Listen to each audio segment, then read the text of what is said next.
Your host, Abraham Salim. Summer! What up? Woo! Arsenal Football Club, Arsenal Fan TV, America episode 13. 13 And as it you is. can see, we're trying to keep our spirits up despite the loss at Liverpool. Yep, we lost 3-0 to Liverpool. Unfortunately, not a great team. Don't get it twisted. Don't get it. We did not lose because they were great on the day or even on the season. We lost because our coach played our best player that should be scoring goals as a left back most of the game. He played Aubameyang all the way in the back. Listen, we're gonna talk a lot about this game. Exactly. But we lost. Arsenal Football Club fans around the world, we lost because of Mikel Arteta and his lack of everything now. I say it clearly. He has no tactics. He has no ability to play the right players at the right time in the right place. No idea. And on top of that, he's arrogant about everything, as if he has some kind of reason to be arrogant. He's clueless. Nope, no you're experience. He just saw Man City or saw Pep Guardiola. I don't know what his gig is, but that's not a qualified manager to take on a club like an Arsenal Football Club. That is not acceptable. And the first place we see his ineptitude is the lineup. So who did we have playing for us against Liverpool? What was the lineup like for Arsenal? So we started left back Kieran Tierney. Unfortunately, we lost him throughout the game to an injury. Cedric came in to replace him. And then in the middle, we had Rob Holding and Gabriel. And I like that. It wasn't too bad. I would have loved to see Pablo Mari. Yes. Because he's very good in the air. And as you could see, first goal, mistake, because we didn't jump. And then Jota, whatever his name is. Exactly, we didn't jump as defense. And you wanted to talk about how they were talking about him defensively, Mikel Arteta improving. I don't see improving. How can you possibly say all these critics just want to praise him and hardly ever hear anybody saying the truth? But I've heard them say defensively he's been improving Arsenal. Where? When? Where? When? And were we back there? This is, just a stat real quick. We lost more games this year than we won. That never happened to us before. So, all these fans That's out crazy. there. Yeah, they have to, now you're talking about a coach that's talking about reforming or a manager that's reforming. Reforming what? Processing what? The current players that are good wouldn't want to stay. And now we're hearing he wants to sell Bukayo Saka and Pepe to fund what? Pepe is your most skillful player on the ball. Oh, and talk about two players with heart. Oh, absolutely. And Bukayo Saka, you sell that kid, you're done. You kill You're the spirit done. of the fans. And now you're talking about it from a financial standpoint. You want to rebuild what? Who This are you is going to not attract big business. Who are you going to attract? after you sell those Thank you. important players? All those kids. Okay, so let's get back to the lineup. Who was on the right? So on the right-hand side, he started with Callum Chambers. And I didn't think... Look, Callum Chambers is a good player. He's With not direction. a bad player with direction and everything, but not for extremely, intense games. Yeah, and because Like Liverpool are going to come at you like that. They will.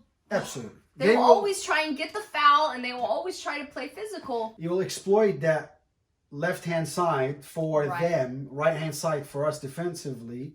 And now you also have Holding behind him, which he doesn't work with him all the time. Doesn't help. Yeah, it doesn't work together. They don't work together, so you can't expect anything. So I expected Cedric, after that midweek Portugal start and performance, that he would start on the right-hand side. He didn't. He came in as a left-hand. And when he came in, he was actually one of the best players. He came in, he did really well. And that proves also, again, that Mikel Arteta is not starting the players that are ready. He's just starting a willy-nilly. Right, and it's in my opinion that he's doing all of this on purpose. There is sabotage going on because we can see him trying every step of the way to play the wrong player in the wrong position, in the wrong formation, with the wrong... You want to play Xhaka until he's burnt. You don't want to play Saka even though he has energy. Yeah. You don't want to play Martinelli. All right, so back to the lineup. I know. Listen, speaking of not playing all these players, you are talking all the right things at the right times, and that's why lineups or not. These are what you're talking about are pinpoint Arsenal problems. Yes. It's been not just this season since he took over. Yes. And they were talking about him being lucky and doing good. in front of big clubs, where here's Liverpool that's not even half ready. We saw in the Champions League how they were not ready. They didn't have a single chance at the Champions League game early today versus Real Madrid. Liverpool didn't have a single chance until the second half. That's not good of a team. It's not. Back to you on the lineup. Who played in the midfield? We started Dani Ceballos next to Partey. Two players that have no idea. They don't know each other's. They don't know how to talk to each other's. They don't know where to move, where to each other. It's very important in games like that versus Liverpool or versus these big that you clubs. Play a team who is connected, who knows each other. I wonder how many times they played together. Now I want to look. I've never seen Dani Ceballos and Partey playing together without Xhaka. So Ceballos played with him before, but not in Xhaka's position, or Xhaka was in his position. If you see Partey going out, Dani Ceballos is a replacement for him. So listen, let me stop right there at the midfield, right? Okay. You have two holding midfielders versus Liverpool. I understand. But you want to stop who? To stop, a guy like Thiago. You want to stop their midfield. Their midfield is a strong midfield. Yes. You want to stop Milner when he was playing in the midfield, coming in strong. Even Alexander-Arnold and these players they have coming back. Exactly. So you want two midfielders that go, right to left together. To run them, yes. Exactly. The separation between Ceballos and Partey was evident the whole was game. A tactical game that Mikel Arteta's trying to play. He played that on purpose? Oh yeah. You could see him telling Partey to stay and Dani Ceballos to go. Dani Ceballos does not have the ability to possess the ball with an hour and a half and not do mistakes. He just doesn't. Yes, because he needs Partey to sit behind him while he's being creative. He's not that type of player. Yeah. So Dani Ceballos failed. We could see him in the first half. He didn't make a simple pass. He couldn't. Nobody's moving for nobody. Odegaard is not dropping enough. And when he drops, there's confusion. And once you lose that battle of midfield, if you're playing the 4-3-3 game, your three midfielders, if they're not useless, they're done. And that confusion has been the theme of the season since Arteta's been there. You give Joe Willock to Newcastle, he scores versus Tottenham last minute. He gets a draw for Newcastle, right? You could have used him in that game. We could have used them. So we'll get back to the players we could have used. Let's get back to the two outside wingers. So outside, we played on top of these two. We played Martin Odegaard, right? Because of course, as you know, Emil Smith-Rowe is still hurt. Okay. And on the left flank, Aubameyang. On the right flank was Nicola Pepe. And then like I said, in the front, in which I wasn't against it, Yeah, you could see them playing that day in his mind and everyone else's mind. These are probably our best players. And and those three, but listen. You're not playing Aubameyang in the right position. Yeah, here's the thing with Aubameyang, is if he's not mentally or physically, I don't know what's wrong with him, but obviously there's something. Yeah, if his head's not in the game, you can see this in practice. You can see it down. You could sit him down, exactly. It's not the end of the world. Now you play Lacazette, no problems, but you play Martinelli on one side. Please play Martinelli. And listen, why not play an orthodox 4-4-2? Yeah, why not? Martinelli and Lacazette up front, and they both, because, listen, Mikel Arteta, let's talk about the tactical side of the game. When he came in, Liverpool, champions, this, that, so they scared, so you're going to sit back and you're going to absorb. That, to me, is telling Arsenal Football Club players to play Liverpool's game. What is the best thing about Liverpool right now? Is their front three. Yeah, Mane, Salah gets lucky as the ball goes with him no matter what. Exactly. Mane will fall and pretend like he got fouled. Exactly. So what did we say prior episode 12? We said stop getting the service to these two. Stop getting these passes. Put the right defenders on them. And don't just defend. If you defend, then you're inviting the pressure from Liverpool. Absolutely. They'll smell that blood. And they'll go and they'll this play is their physical. best game. Yeah. So why would I sit back? So tactically, he started wrong. And on top of that, he didn't execute it.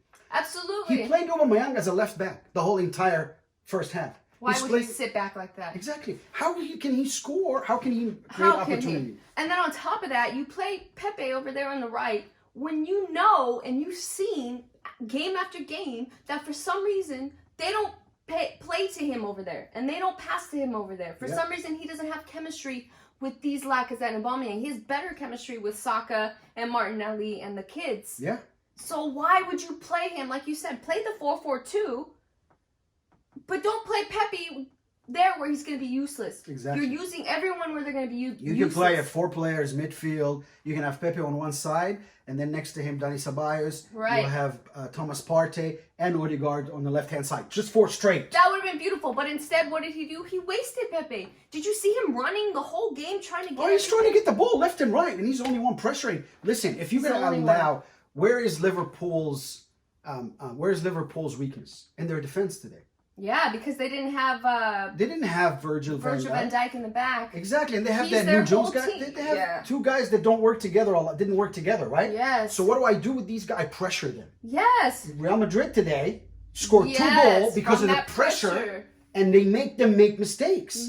Not tell them, hey, come back to me, to my 18, and then I'm going to defend you. No, they went and played in Liverpool's half and made sure they stayed over there in that corner. And listen, let's talk about Leno for a second. Right? Okay. Because no doubt that this guy is one of the most... He's one of the best. One of the best talented But listen, players. if you talk about Leno, we have to include the conversation about Martinez. But that's why I wanted to talk about Leno. Exactly. I want to talk about Leno being by himself, on his own.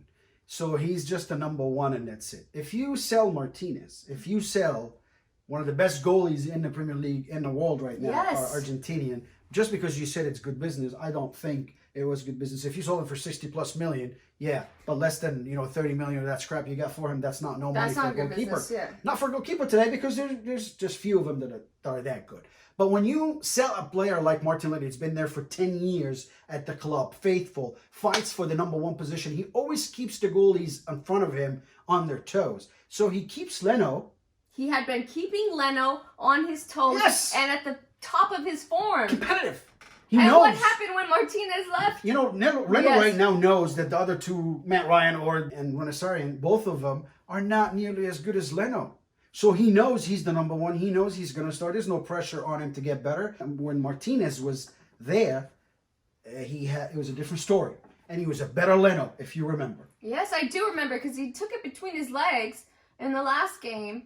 And it was just like, that's not something you see of him. Yeah. Come on. Between your legs. So again, 3 goals, 3 mistakes. The initial setup for us was horrible. And then we go in to the halftime. Yeah. We go out, we play horrid football.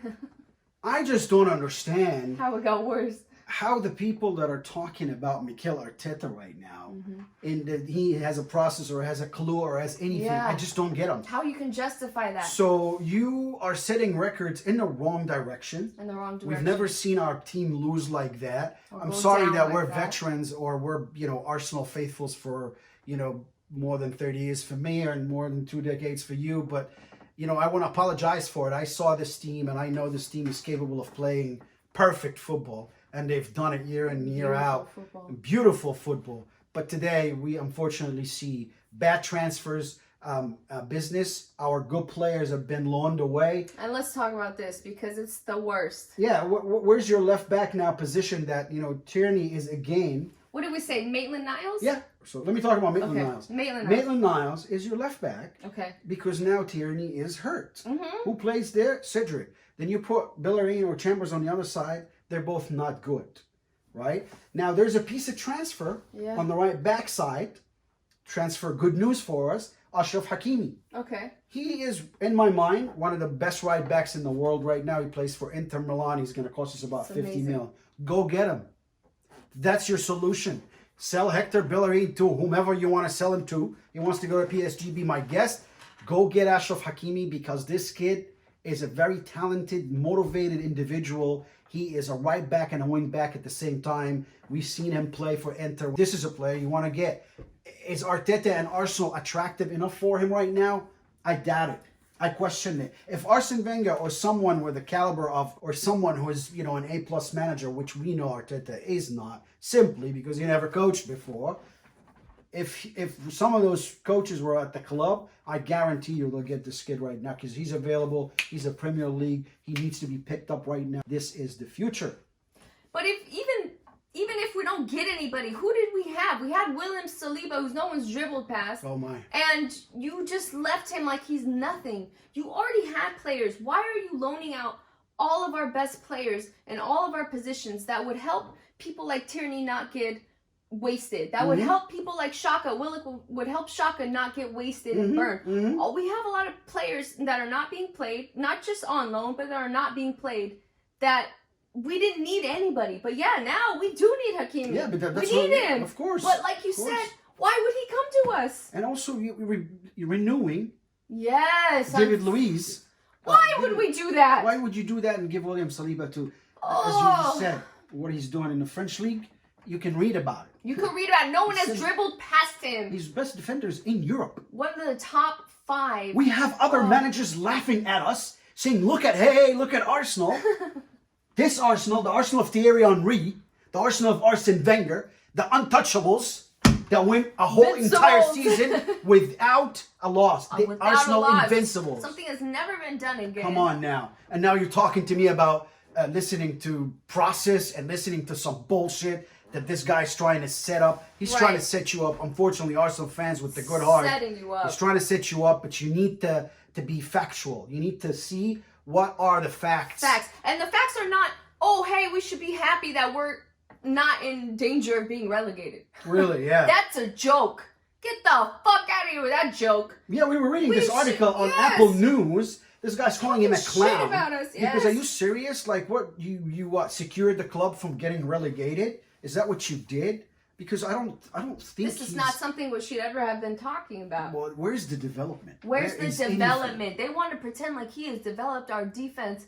This has been something that defense has not been tight with Arsenal since he came. Since before that, but since he came, nothing has improved. Where are the stats that show he's actually done improvement? It's actually working against him because all the horrible, stats that we've had this past year, he is a record breaking. We've never had a season that we lost more games than we won, and it is this season here. We've never, since when you see Arsenal in 10th place? When did you see Arsenal in 13th place? When did you see Arsenal losing 7 games in a row at the Premier League level? When did you see Arsenal not even coming near European football? And even sadder than all that, when have I seen an Arsenal that I wasn't even interested in watching? Exactly. That's what makes the me main really problem. sad. They used to literally play football as if they were playing a live action ballet, as if they were choreographing that on the fly.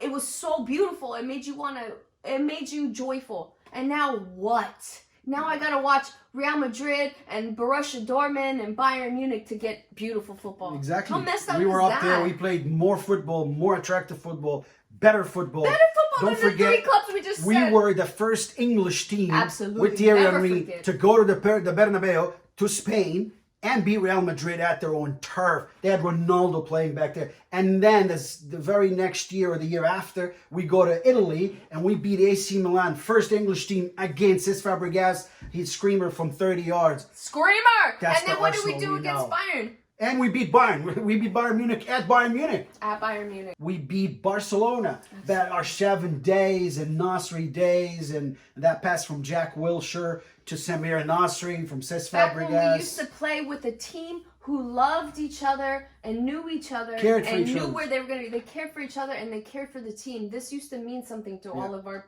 players. And now he has taken that away from them. I'm not saying that Arsenal players no longer care for the club, but I'm saying that he is fostering some kind of negative environment where he is trying his best to separate any connections we have, to get away and throw away our young players, to throw away any players with heart. Özil and Kolasinac and these players had heart for real. Heck yeah. Torreira had heart. I don't understand how you. Torreira doesn't even want to come back to us. Of course, why would he? Well, he wants to go back to Boca Juniors now. And that makes me really sad because him alone could be an improvement. Because even if Arteta is there trying to mess with him, I don't believe Arteta would be able to. He's a strong-willed little dude who pushes in the middle. Absolutely. And that's all we have right now. Listen, is our players. From Arsenal Football Club TV, Fan TV America, our condolences goes to Lucas Torreira and his family for the loss of his wonderful mother. Hey, listen, it's sad to see players like him go.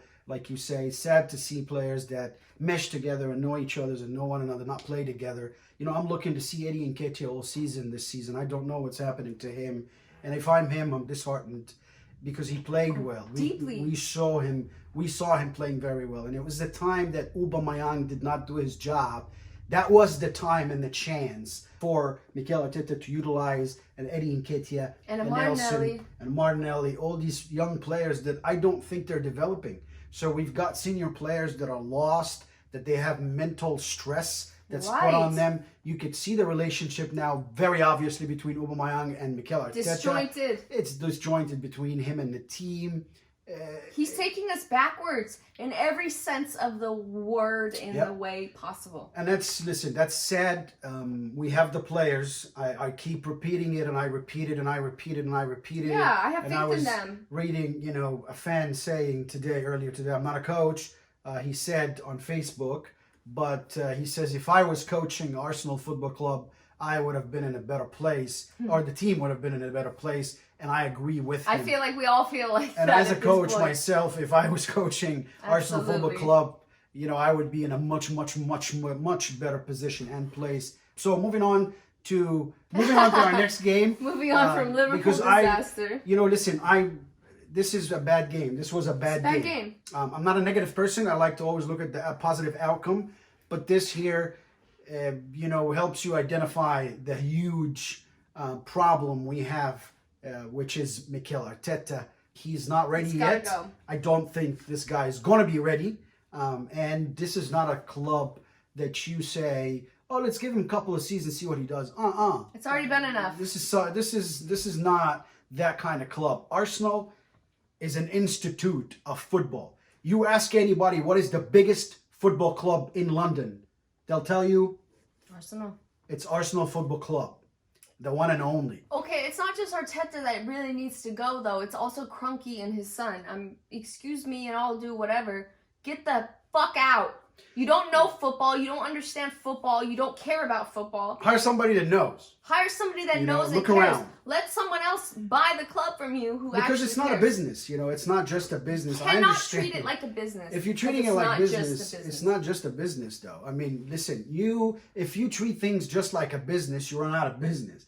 But if you treat them with love and passion, they'll bring you good business. And that's Arsenal Football Club. This is one of the biggest clubs in the world. We're talking about, Real Madrid and Man United ahead of you. And then you, as popularity around the world, nobody matches Arsenal Football Club. So we always have to live up to that standard. Yeah, it's a and hefty he is standard. not up to our standard. Hell no, what because is who taking is so he? long to get him out is those two are taking so Who long is to he? get him Mikel out. Arteta. Who is he? He's the puppet of the freaking puppet masters. Exactly. You are a no good average player. Just claim and play. Just have the humility to get out. Bow out. Arsenal helps you, man. So next we're playing Slavia Praga. Yeah, it's a Europe game. And I'm not even... Listen, you have to win or go home. Look, That's it. I don't know if I'm excited to watch it or not because, again, I'm just like you. I'm demoralized. I'm going to watch the game. I don't see us coming in, doing something spectacular, but hopefully the players do play like we do every once in a while. And then right away, the fans says, oh, look at Mikel Arteta and what he's...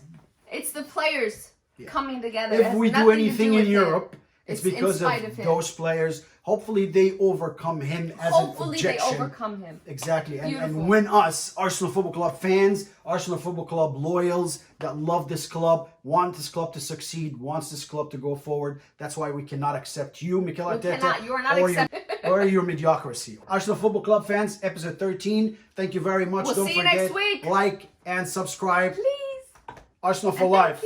Come on, you Gunners.